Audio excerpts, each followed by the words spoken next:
What's going on, everybody? Mortem here, this time excited to bring you a video about Grim Dawn, which is, to be fair, a pretty old game actually. It originally released 10 years ago in 2016, and is one of the, I would say, more well-loved ARPG titles. Now, as interesting as this game is, I'm not just bringing you a video about it to make a video about it, but rather I'm talking about this one because there is an upcoming expansion for it, releasing towards the end of July, the Fangs of Asterkarn, which they have specified after 10 years is in fact the last one. Now, I've actually been waiting for this expansion for quite some time, a few years in fact, because it's decently well known that I enjoy ARPGs on this channel, and Diablo in particular and a couple of others, and naturally in those conversations, Grim Dawn is bound to come up. And when I went to go check that game out, I was surprised to learn that many years after its release, there was an upcoming expansion being worked on, and yet that expansion got delayed many times, only to now finally release at, honestly, probably a terrible time given how busy I am. But I still want to give this game its due and check it out. And so I'm going to drop this video talking about some of the basics. I'm going to cover the expansion when it drops, and then actually doing any sort of review for it is simply going to be a much longer term project, because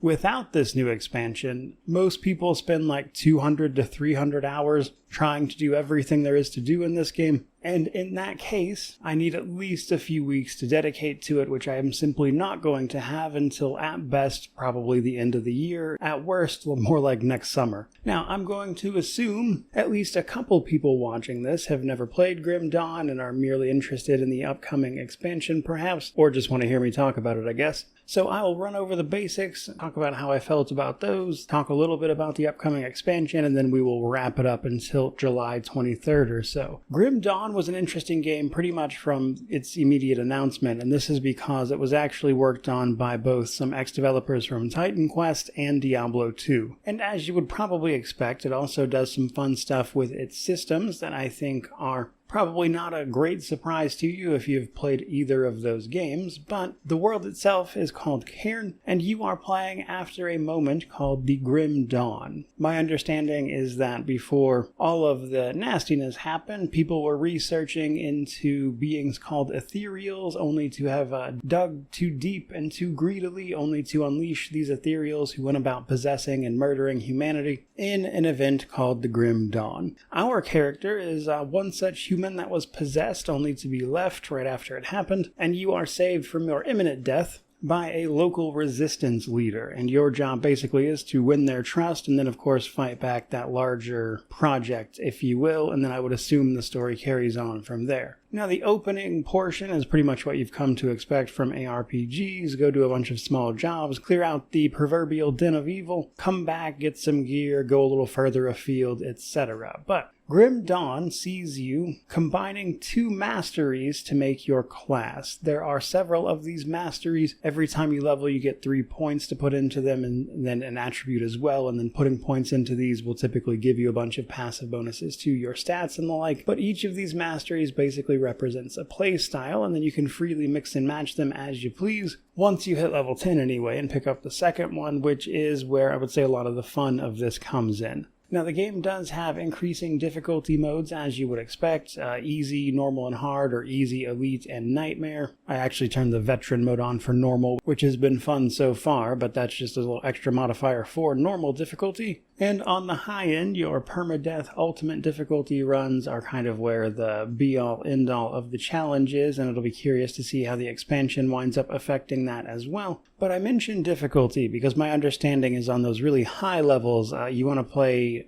builds that focus a lot on damage mitigation. And while I'm just getting started here, I'm already kind of curious what the sort of meta there is. I'm sure there is one. But I picked the stuff that felt fun to me, which in this case was Soldier and Shaman, which I'm sure will be fine for normal at the very least. But truth be told, I don't want to get too deep into this character before the expansion releases, and that is purely because the expansion is meant to be adding a new mastery called the Berserker, which is going to allow you to do some shape-shifting, which is exactly what I want to do. I love shape-shifters in games like this, and so that is something I want to mess around with, and one of the reasons I've been waiting on this expansion for quite some time. But those two masteries are not all there is to progression. There are also devotions. you can find these shrines laying around, and if you restore them, you get devotion points, and you put these into various constellations, which give you bonuses and affinities, and those affinities are what allow you to then move your way into the, I would say, later constellations in order to add a little extra to your build.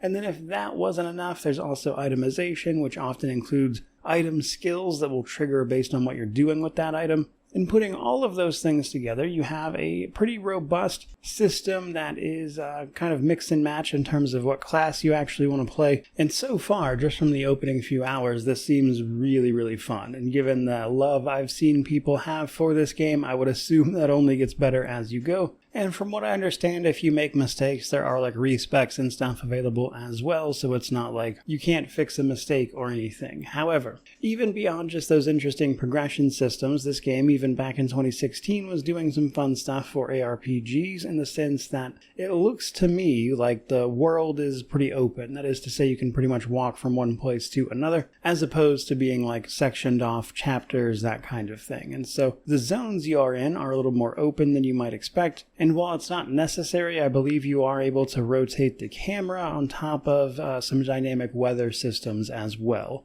Combine that with some interesting itemization, and I think I can pretty much see why people have enjoyed this as much as they have over the years. But speaking of those items, it's my understanding that later on there's like crafting systems. I know the expansion is going to add like an ascended item thing, but even here in the beginning, enemies will drop these little enhancement items that can be put on your armor and weapons and stuff to just give them extra effects, be that like damage types or extra armor, that kind of stuff. And that's been fun to mess around with, especially with the gear that is very like throwaway in the beginning. You also get a lot of those items, so you're encouraged to actually mess around with them and use them, and I'd be curious to see how that changes more towards the late game when you are presumably using a little more set-in-stone type of gear. So there's that. And that's all well and good, and I've been enjoying running through it, but now I want to talk a little bit about the upcoming DLC. So the DLC, as I mentioned, is going to be adding, I believe they call them ascended items. I think the gist here is that you take various crafting materials and then use them to enhance items. And then on top of that, it looks like they're going to give you potion customization as well. So this game has set potions for your health and your spirit, or the resource you use to cast your abilities. And from what I understand with the expansion, you'll be able to customize those potions and have them do even more stuff. And that's on top of the new mastery and everything. And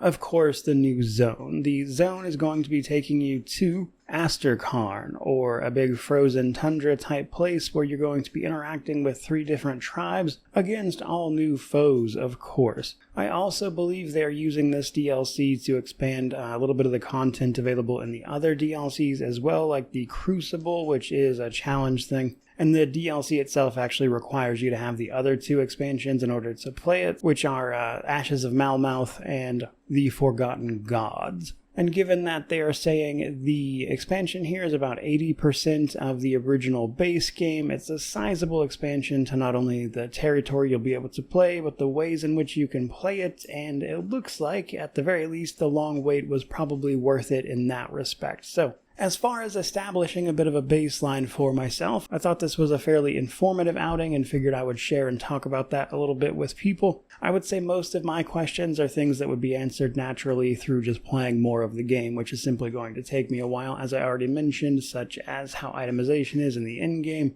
how forgiving some of the difficulties are in terms of the ways you can mix and match masteries, how that compares to the higher difficulties, whether or not things there become simply unviable, or if there's ways around that, how interesting is the story, etc. But having spent finally a few hours with this, I can pretty much immediately see why people like it. It seems like a pretty good time. I'm excited to check the DLC out, and then as I mentioned, in terms of a proper review, I do want to do that, but it is going to be a matter of time, as giving this enough time to do that is going to be at least a few weeks of dedicated moments outside of playing it here and there, and that is at best looking like December with everything we've got going on in August, September, and October. And as I've mentioned in a few places, I've got some stuff going on this fall that's going to keep me busier than normal. And while December and January will likely be quiet, February next year is also looking extremely busy, and so if I don't finish it in December or January. It's looking like it'll probably be a summer of 2027 type situation for me.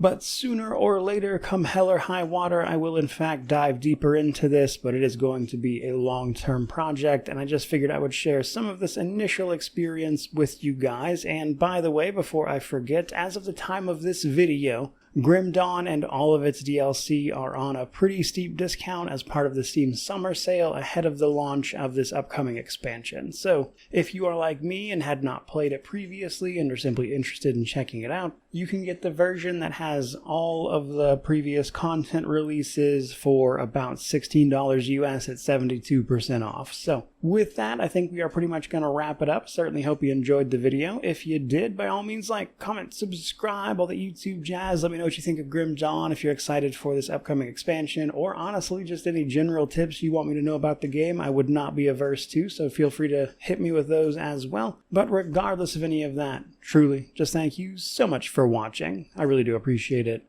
May you wander in wisdom and have an amazing day.